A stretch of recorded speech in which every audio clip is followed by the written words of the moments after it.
भारत का पनडुब्बी आधुनिकीकरण कार्यक्रम दुनिया के सबसे जटिल और महत्वाकांक्षी नौसैनिक विस्तार योजनाओं में से एक है। इस समय भारत एक साथ कई बड़े प्रोजेक्ट पर काम कर रहा है, जिसमें डीजल इलेक्ट्रिक पनडुब्बियां, परमाणु चलित अटैक सबमरीन्स और ऑटोनोमस अंडर वाटर व्हीकल शामिल है।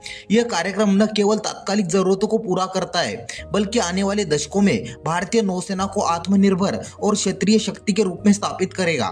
तो चलिए जानते हैं भारत के इस मेगा पनडुब्बी प्रोग्राम के 6 बड़े हिस्सों के बारे में, जो अलग अलग चरणों में तेजी से आगे बढ़ रहे हैं। सबसे पहले बात करते हैं प्रोजेक्ट 75I की। यह भारत का सबसे बड़ा कन्वेंशनल सबमरीन प्रोग्राम है, जिसकी लागत करीब 70,000 करोड़ रुपए आकी गई है। सितंबर 2025 में मजगांव डाक शिप बिल्डर और जर्मनी की company Thyssen group marine system के बीच कॉन्ट्रैक्ट की औपचारिक बातचीत शुरू हो चुकी है।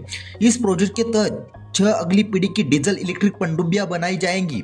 इन सबमरीन में एयर इंडिपेंडेंट प्रोपल्सन सिस्टम और अत्याधुनिक युद्धक तकनीक होगी।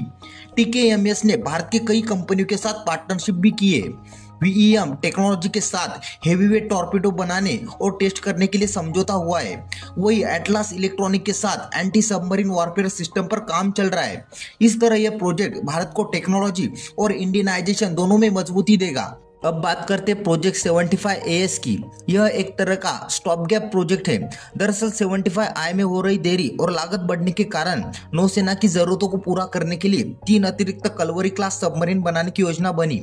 यह सबमरीन तुरंत बेड़े की क्षमता को मजबूत करेगी, ताकि भारतीय नौसेना का पनडुब्बी स्क्वाड्रन कमजोर न पड़े। हालांकि मार्च 2025 तक इसके कॉन्ट्रैक्ट पर साइन होने थे, लेकिन अभी तक प्रक्रिया आगे नहीं बढ़ पाई। फिर भी यह प्रोजेक्ट भारत की ऑपरेशनल स्ट्रेंथ को बनाए रखने के लिए अहम कदम है। भारत के सबसे महत्वाकांक्षी प्रोजेक्ट में से एक प्रोजेक्ट 76I। यह भारत की पहली पूरी तरह से स्वदेशी कन्वेंशनल सबमरीन होगी। इस प्रोजेक्ट पर काम L&T डिफेंस, DRDO और नौसेना की डिजाइन टीम मिलकर कर रही है। डिजाइन फाइनलाइजेशन 2026-27 तक पूरा हो जाएगा। इस सबमरीन का वजन करीब 3000 टन होगा। इसमें एयर इंडिपेंडेंट प्रोपल्शन, एडवांस सोनार और टॉर्पीडो लॉन्च क्रूज मिसाइल क्षमता होगी। अब आते हैं सबसे बड़े और सबसे स्ट्रैटेजिक प्रोजेक्ट पर, प्रोजेक्ट 77I। इसे पहले प्रोजेक्ट 75 अल्फा कहा जाता था। अक्टूबर 2024 में सरकार ने इसके लिए 40,000 करोड़ रुपए की मंजूरी दी। इसके तहत भारत कुल 6 न्यूक्लियर अटैक सबमरीन बनाएगा। पहली 2 सबमरीन 2037 तक तैयार होगी और बाकी 2039 तक। इन सबमरीन में 190 मेगावाट का स्वदेशी रिएक्टर होगा, जिसे बार्क ने विकसित किया है। इसकी स्पीड 30 नॉट से ज्यादा होगी और वजन करीब 10,000 टन तक।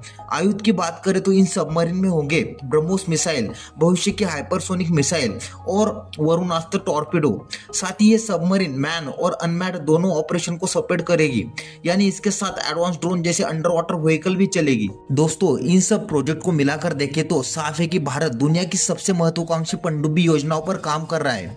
कन्वेंशनल सबमरीन से लेकर न्यूक्लियर अटैक सबमरीन तक और इंसानी पनडुब्बियों से लेकर ऑटोनोमस व्हीकल तक, भारत का ये मेगा प्रोग्राम आने वाले समय में इंडियन नेवी को पूरी तरह आत्मनिर्भर और वैश्विक स्तर पर सक्षम बना देगा। तो आज की वीडियो में बस इतना ही। वीडियो अच्छा लगा तो प्लीज लाइक, शेयर और चैनल को सब्सक्राइब करना ना भूले। मिलते इसी तरह के अगले एक और नए इन्फॉर्मेटिव वीडियो के साथ। Thank you for watching.